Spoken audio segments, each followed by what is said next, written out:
Bonsoir et bienvenue à notre rendez-vous du mardi soir, mardi méditation sur notre chaîne Église du Nazaréen du Monde Vanté. Ce soir, je suis content d'être avec vous. J'espère que tout le monde va bien chez vous. J'espère que tout se passe bien. Ce soir, notre texte se trouve dans Matthieu 4, 18 à 21. Je vous invite à prendre Matthieu 4, 18 à 21. En fait, ce soir, j'ai décidé de revenir sur un message que j'ai prêché le 5 juillet de cette année. Je crois que le Seigneur a parlé ce dimanche-là. Tout le monde ne peut pas venir, malheureusement, à cause de la crise à l'église. Donc, ce soir, je suis revenu. J'ai voulu revenir avec vous sur ce message. Donc, Matthieu 4, 18 à 21. Je lis. « Comme il marchait le long de la mer de Galilée, il vit deux frères. Simon, appelé Pierre, et André, son frère, qui jetaient un filet dans la mer, car ils étaient pêcheurs. Il leur dit, « Suivez-moi et je ferai de vous pêcheurs d'hommes. » Aussitôt, ils laissèrent les filets et le suivirent. De là, étant allé plus loin, il vit deux autres frères, Jacques, fils de Zébédée, et Jean, son frère, qui étaient dans une barque avec Zébédée, leur père, qui réparait leurs filets. Il les appela, et aussitôt, ils laissèrent la barque, leur père, et le suivirent. Prions. Père, merci encore pour cette opportunité que nous avons de nous retrouver ce soir dans Mardi Méditation. Bénis tous ceux qui écoutent, que tu puisses leur parler ce soir. Fais-nous du bien et dirige-moi dans ta parole au nom de Jésus. Amen. Le verset qui nous intéresse ce soir, c'est le verset 22. Le verset 22 qui dit « Aussitôt, ils laissèrent la barque, leur père, et le suivirent. » J'ai intitulé ce message « La raison, le cœur ou la foi ». La raison, le cœur ou la foi. Le décor est planté à travers ce verset 22. Tout est déjà dit dans le texte et dans le titre. La raison, le cœur ou la foi. Ce matin, ce message, comme je disais le 5 juillet, je crois que même ce soir, c'est un message prophétique, si je peux dire, parce que je crois qu'il va parler au moins une personne qui regarde ce soir pour aujourd'hui, ce soir même, pour demain ou peut-être après-demain ou dans un mois. La raison, le cœur ou la foi. Le texte nous dit d'abord, ils laissèrent la barque. La première chose que je veux voir avec vous, c'est la barque. La barque, c'est la raison. La barque, c'est le synonyme de la raison, le synonyme de la logique. Ces bonhommes, avant d'être appelés, ils étaient des pêcheurs et la pêche, c'était leur job, c'était leur métier, c'était leur travail. On ne dit pas souvent ça dans les Écritures, mais on le voit clairement pour Pierre. Mais parmi ces hommes, il y en avait qui étaient mariés. Et la pêche, ce travail-là, la barque, leur permettait de nourrir leur famille. Avec la barque, je nourris ma femme, je nourris mes enfants. Avec la barque, je participe financièrement. Avec la barque, je réponds aux besoins de ma famille. Je ne peux pas arrêter comme ça. Je ne peux pas stopper comme ça. Qui va leur donner à manger si je m'arrête? Qui va subvenir à leurs besoins si je m'arrête? Je ne sais pas pour aujourd'hui, mais je pense quand même que oui. Mais à l'époque, la pêche ne rapportait pas grand-chose. Être un pêcheur à l'époque, on rapportait pas tant que ça. C'était difficile, c'était compliqué financièrement. Généralement, ils étaient pauvres. Donc, je gagne difficilement ma vie et tu me demandes de tout laisser, Jésus. Je ne peux pas tout laisser. La barque, c'est cette accroche. Mon seul point d'accroche, je travaille. Même si c'est dur, même si c'est compliqué, à la fin, je suis sûr d'avoir un salaire et je suis sûr de subvenir aux besoins de ma famille. J'avais entendu un pasteur une fois parler de ce passage-là précisément et selon lui, Jacques et Jean, leur père avait des serviteurs dans la barque, il y avait des ouvriers, donc apparemment c'était une affaire qui marchait. Mais quand bien même c'est une affaire qui marche, je ne peux pas laisser une affaire qui marche et te suivre Jésus. La barque, c'est ce qui me met les pieds sur terre. Ça nous ramène à la réalité. Il faut vivre, il faut manger, il faut faire ci, il faut faire ça. La barque, c'est cartésien, c'est logique. Si je ne fais pas ça, je n'aurai pas ça. Si je ne fais pas comme ça, je n'aurai pas les choses ainsi. C'est mathématique. J'ai pas ci, j'ai pas ça. Je fais pas ci, j'ai pas ça. La barque, c'est la logique, c'est la barque. Voilà ce qui a pu se passer un peu dans la tête des disciples, dans la tête de Jacques et de Jean. Mais ça va se compliquer avec la suite. Le texte dit, ils laissèrent la barque et leur père La deuxième chose que je veux voir avec vous, c'est leur père. Leur père, on va dire leur cœur, le cœur. La Bible dit que leur père était présent. Si on prend le temps de lire la Bible, effectivement, il était là avec eux. Il était sur les lieux. Il était présent. Un pêcheur, celui qui leur avait tout appris sur la pêche, celui qui espérait qu'ils allaient continuer dans cette voie, celui qui était fier de les avoir tous les jours avec lui à son travail. Leur père était là. Aujourd'hui, même si on est des adultes, même si on est majeur, vacciné, on paye nos impôts, on paye notre loyer, lorsqu'on a des décisions importantes à prendre et qu'on sait que ces décisions ne vont pas plaire à nos parents, il y a toujours un petit truc. C'est toujours une manière de leur dire. On a beau être grand, majeur, mais si on fait quelque chose qui ne va pas dans le sens des parents, pour leur dire, c'est une manière. Je ne sais pas comment le père de Jacques et de Jean était. Il y a des pères un peu ténébreux qui ne parlent pas. Ils sont fâchés, ils ne parlent pas. Ils sont contents, ils ne parlent pas. On ne sait pas comment ils sont. On ne sait pas comment ils réagissent aux émotions figées, il n'y a pas carré, il n'y a pas bref. Je ne sais pas comment leur père était. Mais comment dire à un père comme ça, l'homme de la famille, le chef de la famille, l'homme de respect, je ne te suis plus. Je ne suis plus avec toi, je te laisse, je pars. Et la Bible dit, aussitôt, ils laissèrent la barque et leur père et le suivirent. Donc, ils ont peut-être parlé avec leurs yeux. Je ne sais pas si des fois, vous avez déjà parlé avec vos yeux, montré des émotions avec vos yeux. Donc, peut-être qu'ils ont parlé avec leurs yeux, ils n'ont peut-être pas eu le temps d'expliquer à leur père, bon voilà, je pars avec Jésus, etc. Et je disais, la fois dernière, des fois, nous les pasteurs, on nous raconte des choses difficiles, on entend des situations difficiles, et parfois, c'est des choses avec les parents. Et une des phrases qui peut ressortir, j'ai fait ça ou j'ai pas fait ça, j'ai fait telle chose, mon père ou ma mère ne m'a même pas regardé. Ça déchire le cœur. Je ne sais pas comment ça s'est passé. Peut-être qu'il était ténébreux, peut-être qu'ils n'ont pas eu le temps de lui dire, peut-être qu'il ne les a même pas regardés, mais ça a dû déchirer leur cœur. Mais ça, c'est voir le père d'un seul côté. Peut-être aussi que leur père était très émotif, pas du tout très ténébreux. Et quand tu fais le parallèle avec les autres évangiles, on comprend que non seulement leur père était là, mais que Jésus était là, que Jésus avait enseigné sur la barque de Pierre, et que Jésus avait dit à Pierre, avance un peu plus loin et jette le filet. Il y avait une pêche miraculeuse. Donc leur père leur a sûrement dit, mes enfants, allez avec Jésus, vous allez prospérer, vous allez voir des choses, allez-y avec Jésus. Donc, c'était peut-être le contraire de ce père. Mais même des fois, lorsque nos parents nous donnent leur bénédiction, parfois on est triste pour eux. Il me dit de partir, il me dit d'aller avec Jésus. Mais moi, je le laisse dans cette condition, je le laisse dans cet état, je le laisse dans cette situation. Mon cœur se déchire. La barque, le cœur. Aussitôt, ils laissèrent la barque, ils laissèrent leur père, et ils le suivirent. La troisième chose que je veux voir avec vous, c'est la foi. Et là, je vais vous parler de choses un peu personnelles. La scène se passe en 2006, Gaël et moi, ça faisait à peine un an qu'on sortait ensemble.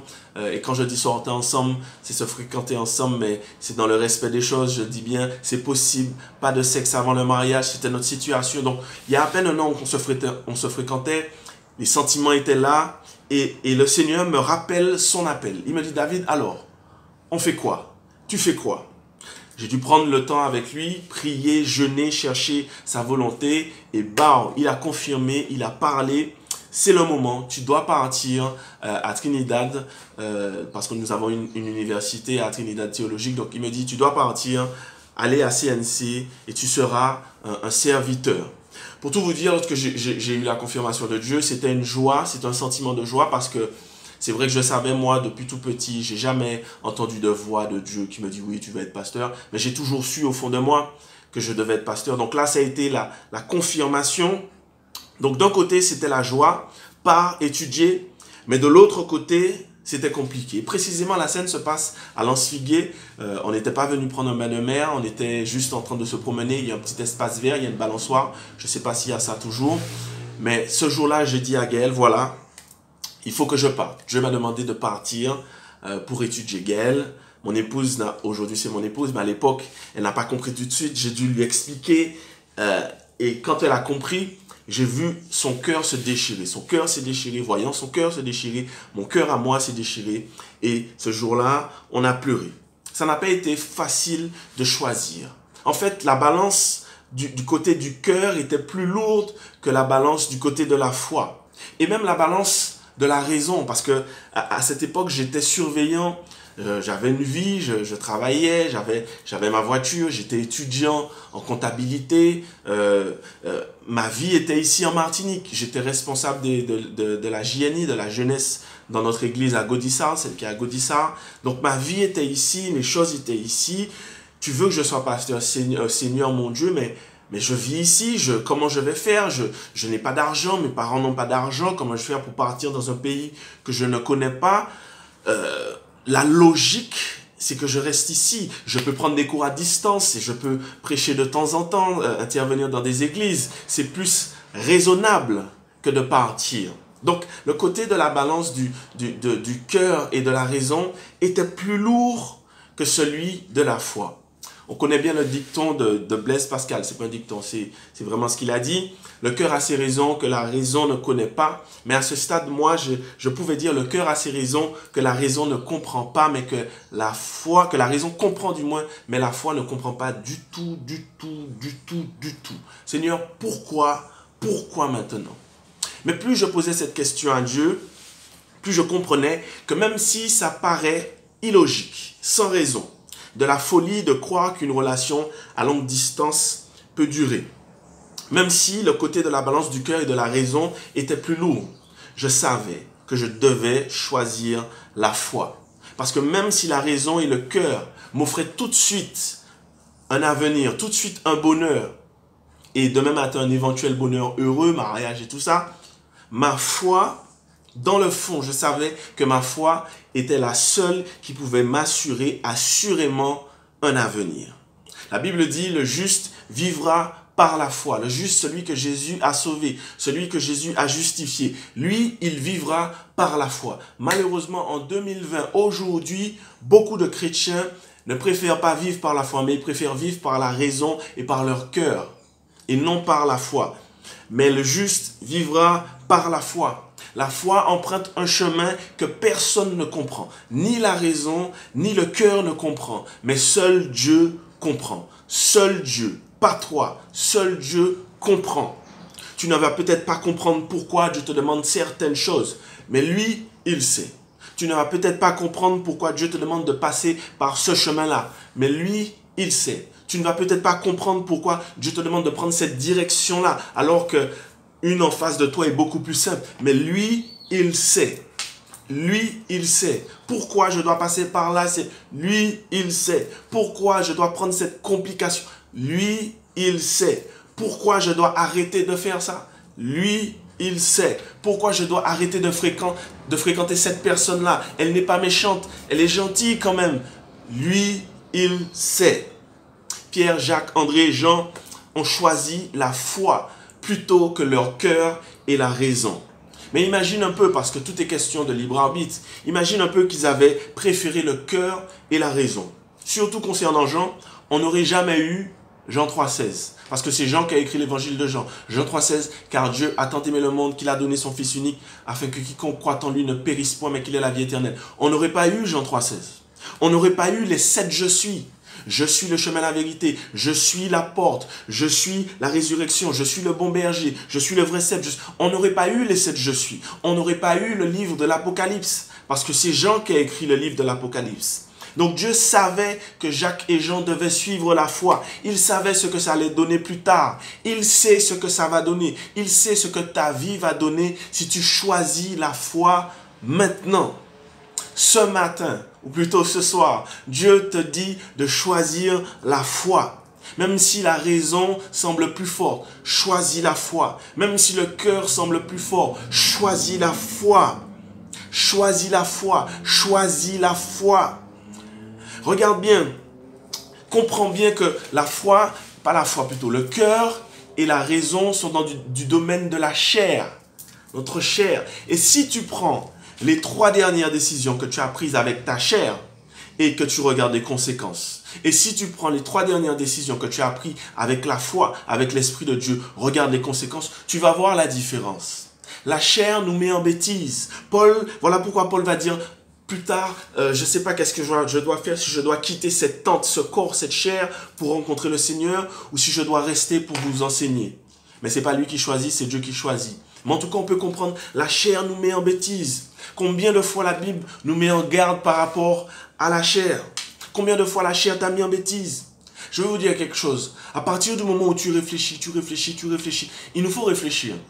Dieu nous demande de réfléchir. Il a dit dans Luc, je ne sais plus trop le passage, j'ai écrit Luc 14, 28, il a dit, lequel de vous, s'il veut bâtir une tour, ne s'assied pas d'abord pour calculer. Donc il faut réfléchir. Mais si tu tombes dans la réflexion, tu réfléchis, c'est la chair. C'est la chair. Et si tu aussi, on est aussi dans une société où beaucoup de gens nous disent, regarde ce que tu as au fond du cœur. Si tu as ça au fond du cœur, suis ton cœur. C'est la chair.